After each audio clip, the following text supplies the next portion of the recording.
Turma da Codab, nesse momento, eu que vos fala, professor Ronilson Mendes. Trago aqui mais uma aula sobre o decreto 32.598 de 2010. O decreto que fala sobre planejamento e execução financeira, contábil, orçamentária e patrimonial aqui no Distrito Federal. Vou falar hoje aqui sobre renúncia de receita. Isso está entre os artigos 8º e o artigo 15 do nosso decreto e faz parte aí da matéria específica do concurso para agente administrativo. Eu já até falei e volto a repetir.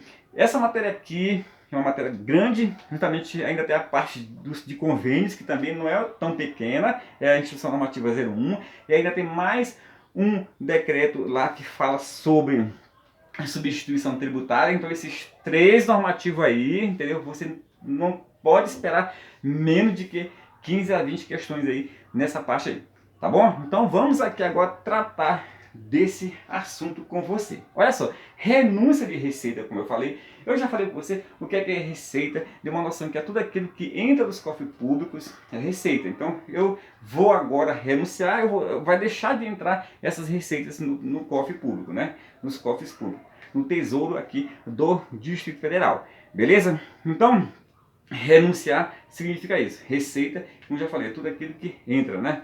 E agora, pessoal, como é que acontece essas renúncias de receita? Olha só, nós temos aqui renúncia de receita. Ela acontece quando? Quando você concede, com a concessão ou com a ampliação de benefícios ou incentivos. Então, como é que acontece a renúncia? Ela acontece com a ampliação ou a concessão de benefícios ou incentivos de três naturezas. Quais são elas, Romilson? De natureza tributária. Tributária, pessoal, é relativo a impostos. Quando, por exemplo, você, em um determinado imposto, deixa de cobrar 10% e passa a cobrar 5%, então você renunciou aquele percentual ali, daquela alíquota, daquele imposto. Então, tributário. Renúncia creditícia. Você agora, no programa da Codab, você vai conceder empréstimos para a construção da casa, ou então para reforma, a um juro bem baixo, tipo de 5%. Então, claro que o governo vai entrar aí, conceder esse crédito aí para pagar essa diferença. E financeira, quando você injeta diretamente recursos aí em fundos, programas aí, entendeu? Que irá atender a coletividade, principalmente a coletividade que precisa, o povo carente aqui do Distrito Federal. Beleza, pessoal? Então tá.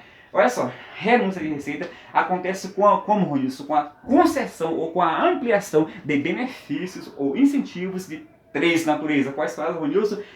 Tributária, creditícia e financeira. Quem faz isso? Os órgãos ou entidades da administração pública do Distrito Federal, tanto a direta quanto a indireta. Ronilson, como é que ocorre isso? Existe o quê? Existe uma proposta, essa proposta ela deverá ser instruída através de um processo administrativo, tá bom? Essa proposta aí de concessão ou ampliação será encaminhada ao Poder Legislativo, à Câmara Legislativa do Distrito Federal, contendo uma justificativa chamada de circunstanciada, ou seja, detalhada, entendeu? De tudo aquilo que você propõe aí sobre a concessão ou ampliação de benefício ou incentivo, tá? Então, e quem irá aprovar é o Poder Legislativo, tá bem?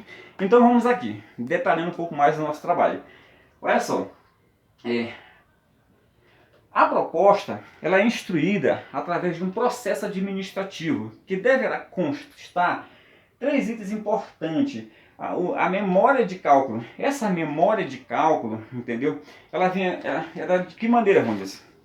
Memória de cálculo da estimativa do impacto orçamentário e financeiro no exercício em que iniciar sua vigência e nos dois seguintes. Então, essa memória de cálculo do impacto que essa renúncia irá causar, não somente no impacto orçamentário e financeiro, não somente no exercício de sua concessão, mas nos dois seguintes. Então, essa memória de cálculo desse impacto, tá bom?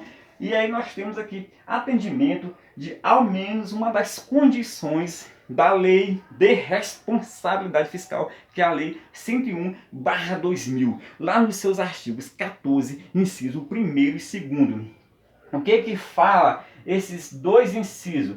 Entendeu? O primeiro deles fala o seguinte, que essa proposta, né, de renúncia de receita, de ampliação de benefício ou de natureza tributária, né, deverá constar o quê? Deverá ter a demonstração, né, a demonstração pelo proponente de que a renúncia foi considerada na estimativa da receita. Então deverá constar uma demonstração por quem propõe de que essa renúncia foi considerada na estimativa da receita. Pessoal, é o seguinte, orçamento funciona assim. Orçamento, pessoal, compõe-se de receitas e despesa. A receita eu estimo e a despesa eu vou fixar, tá bom? Então eu vou estimar, porque nunca vai bater. Poderá ser maior ou menor. Então, esse primeiro inciso aí do artigo 14 fala o seguinte, que demonstração pelo proponente, né,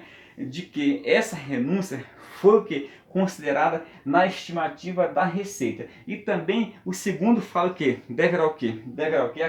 Estar acompanhado de medidas de compensação. Então o segundo inciso fala que eu deverei o quê? Deverá estar acompanhado de medidas de compensação. Então se eu deixo de arrecadar um imposto aqui, eu tenho que aumentar ali. Coisa desse tipo. Pessoal, então tá. O processo administrativo que irá para o Poder Legislativo aprovar deverá estar instruído com memória de cálculo do impacto orçamentário e financeiro no exercício vigente e nos dois seguintes. Deverá o quê?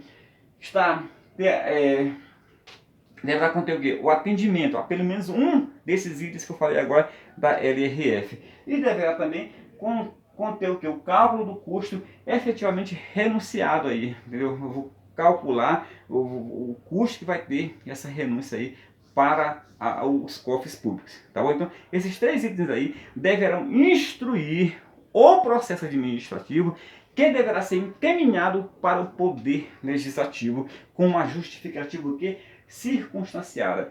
Essa justificativa circunstanciada, ou seja, detalhada, deverá conter o quê? O universo dos contribuintes alcançados por setor produtivo e por região administrativa, naturalmente, de Brasília. Eu não posso esquecer de falar que a renúncia de receita deverá ter um prazo determinado.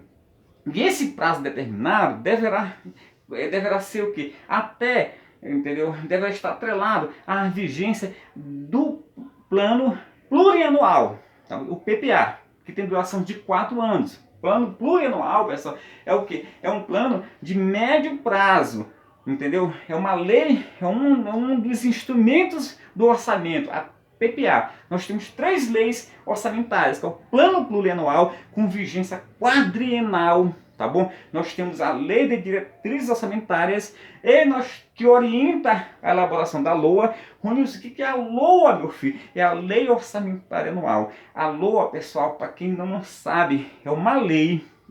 É tipo um esquema que você vai ver na internet, né? Tem todo ano, é uma lei que vem discriminando a estimativa do que pretende se arrecadar no ano subsequente e do que vai se gastar. Então ela estima a receita e ela fixa as despesas. Então nós vamos sempre falar aqui no nosso curso 3 leis orçamentárias: plano plurianual, que é quadrienal; lei de diretrizes orçamentárias, que orienta a elaboração da LOA, também ela tem uma vigência que supera 1 ano, eu não vou entrar aqui nesse método, e a LOA, que vai do 1º de janeiro a 31 de dezembro do ano subsequente. Ela é sempre feita no ano anterior. Então a LOA é que realmente é uma lei de execução orçamentária, onde eu vou ter lá a estimativa das receitas e a fixação das despesas. Então vamos parar por aqui. Então, pessoal, o prazo dessa renúncia deverá ser determinado, deverá estar atrelado aí à vigência do plano plurianual. Olha só o que fala aqui, ó, no nosso artigo 11, né? Que o período de alcance da renúncia da receita tributária não poderá ultrapassar a vigência da lei que aprovar o plano plurianual. Beleza, pessoal? Então, esse prazo aí de vigência está atrelado aí ao que é a renúncia tributária. Não falo nada aqui sobre a creditícia e a financeira. Beleza? Então, dando sequência aqui ao nosso trabalho. Olha só, pessoal. Nós temos quem que vai conceder esses benefícios incentivo, entendeu? Quem que vai conceder? São os órgãos da administração, órgãos e entidades da administração pública do Distrito Federal. Aí nós temos os concedentes que deverão encaminhar até a Corregedoria Geral do Distrito Federal até o dia 28 de fevereiro do exercício subsequente o demonstrativo das renúncias formalizadas no ano anterior, indicando quais foram os valores, os segmentos ou setores beneficiados e os fundamentos legais. Aí nós temos também aqui os órgãos e entidades de monitoramento desses programas aí de incentivo ao benefício, de natureza do quê? Tributária, creditícia ou financeira. Então esses órgãos ou entidades que irão acompanhar ou monitorar, né, eles também deverão encaminhar até o dia 28 de fevereiro 28 de fevereiro do ano subsequente, relatórios. E o relatório deverá conter o quê? Os 3 itens que instruem o processo administrativo, tá bom? Então tá aí.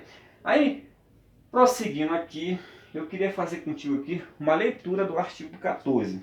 O que é que fala o artigo 14? Os fundos que administram recursos creditícios que, durante a vigência do PPA, 4 anos, não tenham realizado a execução orçamentária financeira, ou seja, não tenham utilizado esse recurso, deverão ser reavaliados pelo titular da pasta a que estão vinculados, visando a sua extinção.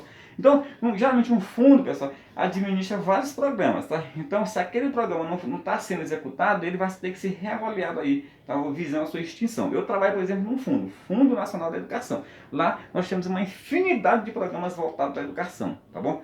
Então, é isso que eu estou falando aqui, o artigo 14. Agora vamos dizer aqui, o último tópico, que é o artigo 15, que fala sobre o reconhecimento pela autoridade administrativa, né, dessa renúncia. Então as autoridades administrativas só irão reconhecer, pessoal, essas renúncias de receitas se elas estiverem previstas na Lei de Diretrizes Orçamentárias e na Lei Orçamentária Anual. É o que fala muito bem aqui o artigo 15, eu vou ler para você. Os benefícios de natureza tributária, creditícia, financeira, que importa renúncia de receita, somente poderão ser reconhecidos pelas autoridades administrativas competentes se estivesse contemplado na Lei de Diretriz Orçamentária e na LOA. Então, pessoal, não adianta, se não tiver na LDO e na LOA, você não poderá, não irá ser contemplado. Então, a autoridade administrativa não vai reconhecer esses benefícios. Beleza? Então tá bem. Então é isso que eu queria falar com você hoje, tá? Então se você tiver gostado aí desse nosso trabalho, curta, compartilhe e dê um like aí, tá bom? Muito obrigado, valeu, até a próxima.